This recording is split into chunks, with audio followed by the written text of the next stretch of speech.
Hey there, I'm Matt Brunelson, brewmaster of Firestone Walker Brewing Company in Paso Robles, California. And I'm here today representing Hop Growers of America, and we're gonna have some fun going through hop selection. First of all, I'll start with just the basics, maybe we'll call it pro tips, related to how to prepare yourself for selection. You know, it's serious business, as much fun as it is, so it's important that you prepare yourself. Simple things like staying hydrated. Don't wear a lot of perfumes or any kind of colognes. This is a sensory experience, so it's very important that your hands are cleaned. Take a shower in the morning, get ready for it. Wear some clean clothes, don't wear what you wore on the farm. I think it's really important to bring a group. You can do selection solo, no problem.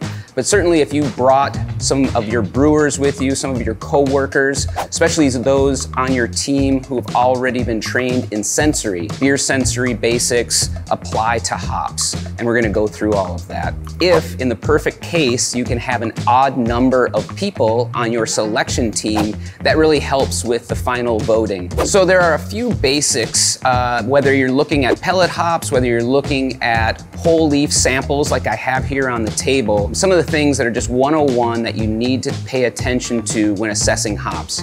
First of all, I would say, we're gonna try to identify the variety of hops that we're looking at. In this case, we have some Chinook hops. Hopefully you have some familiarity with that variety, but oftentimes you're looking at a new variety. And so there's a ton of online resources. Most hop merchants supply books or other resources that will give you the basics on a variety, what you should expect.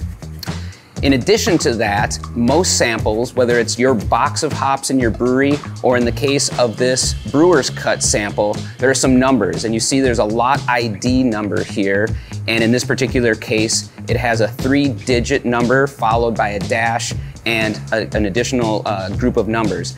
That's gonna help you identify that specific lot associated with that variety coming from that specific merchant. And in this case, we have 323, that's a grower number, so that's specific to the farm that those hops came from, followed by 013, which is the particular lot code associated with that variety coming off of that farm.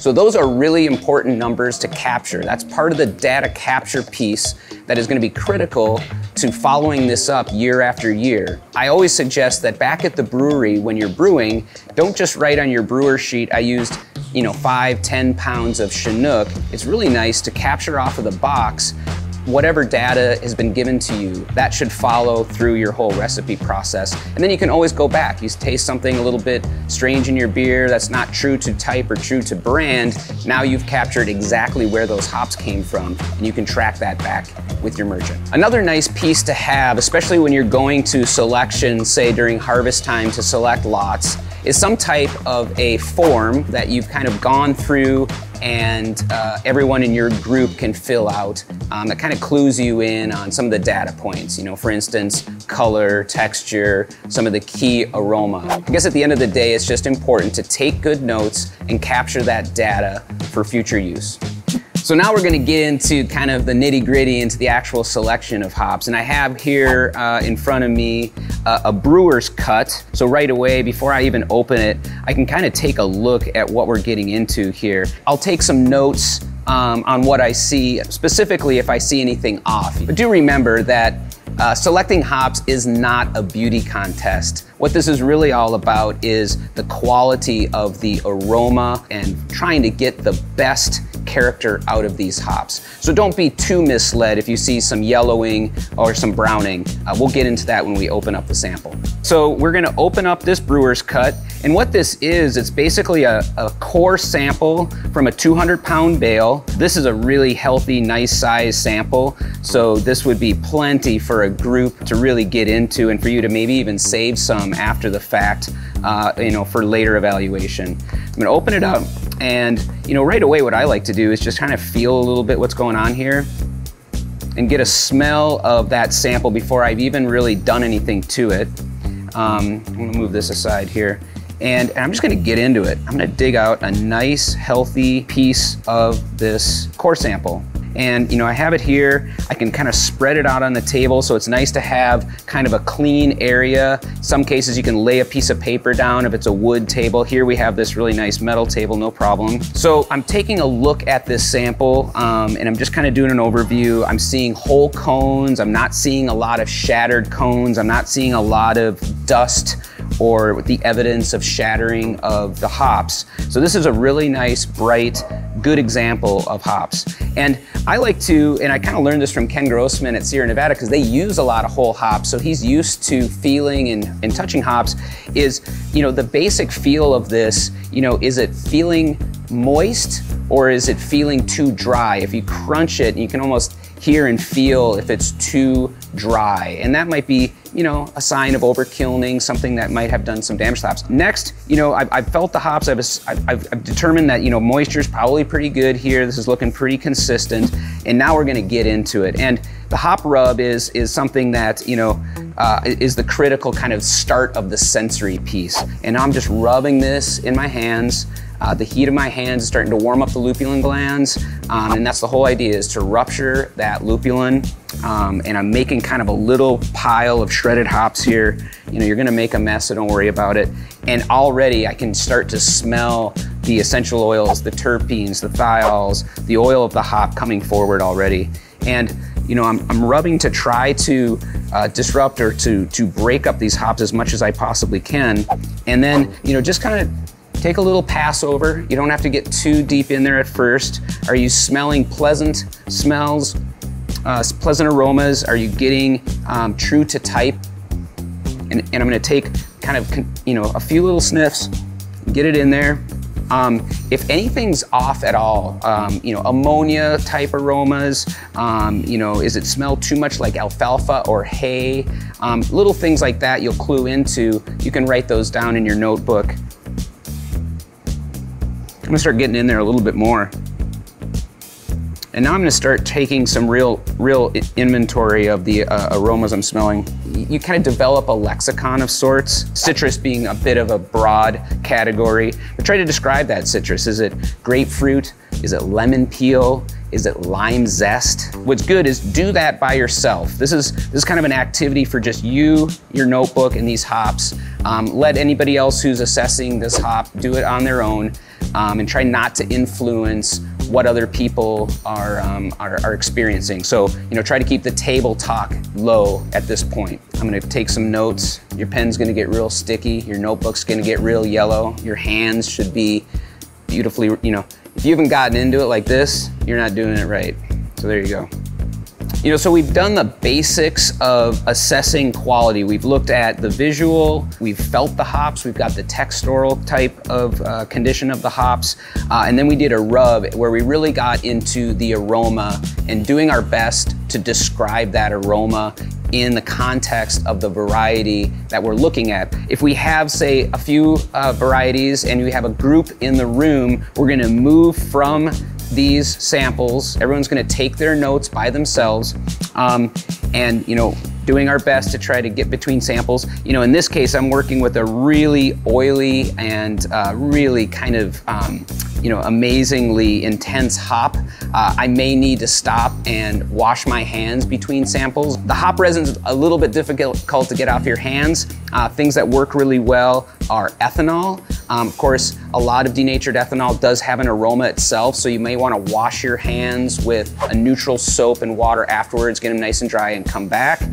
Make sure that you're not smelling the soap between, that's not interfering. But in general, you're gonna get a lot of resin on your hands, so that's part of the process. Once we've collected our information on the lots on the table, now we can start to discuss what's going on here. And I think the most important thing is first to eliminate hops that are not true to type or have some off character that wouldn't agree with you or your beers. And you can have that discussion around the table, and it's almost like a process of elimination. These two samples weren't exactly true to type or aren't the kind of Chinooks that I'm looking for my beer. We can move them off the table. And we can kind of limit it down to the best hops on the table.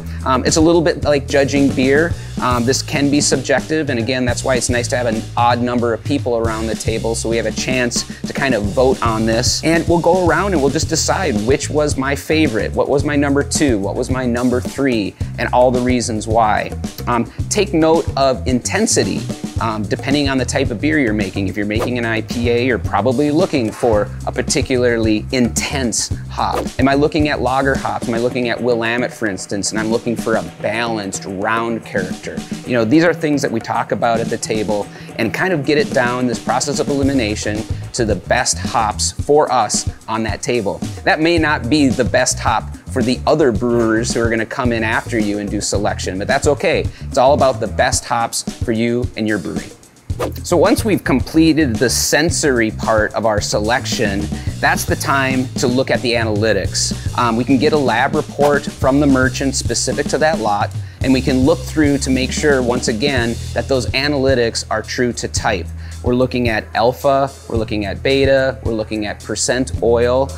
We can look even deeper at specific oils if we think there's something very particular about that variety that's important to our brewery. At the end of the day, it's consistency. It's getting familiar with the sensory part of selecting hops and then looking at the analytics to make sure that it tracks well for what we need in our brewery. Okay, so we've really gone through all the steps of assessing a whole leaf sample. But of course, most of us throughout the year are working from processed hops, from pellet hops. This same basic concept can be applied to your pellet hops as well. One handy tool for grinding pellets into a powder so that we can assess them would be this pellet grinder. This is just one example of one. You could use a pestle and mortar, but the idea is that you really want to break those pellets up. And I will mention that you should take note of the condition of those pellets as well. Were those pellets rock hard? Were they soft and broke up easily? Were they case hardened or looked like they were somehow heat damaged on the outside? So again, that visual assessment, rubbing, crushing the material so you can get at the lupulin glands and really assess the aroma quality of those hops. All right, so we've gone through this process of analyzing a hop sample and taking some notes, capturing the data. Remember that you want to log that data somewhere so when you come back the next year for selection, or you do that selection at your brewery, or you're looking at these lots, that you can go back and get that data and it means something and it connects all the dots.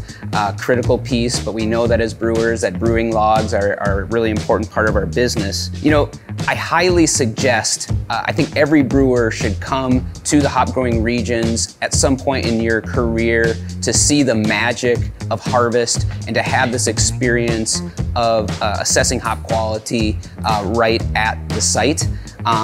You can always ask for those samples to be sent to your brewery, however, and to do that at home. So remember, you know, it's a lot of fun. You know, it's you don't need to stress. There's never just a hard and fast right or wrong.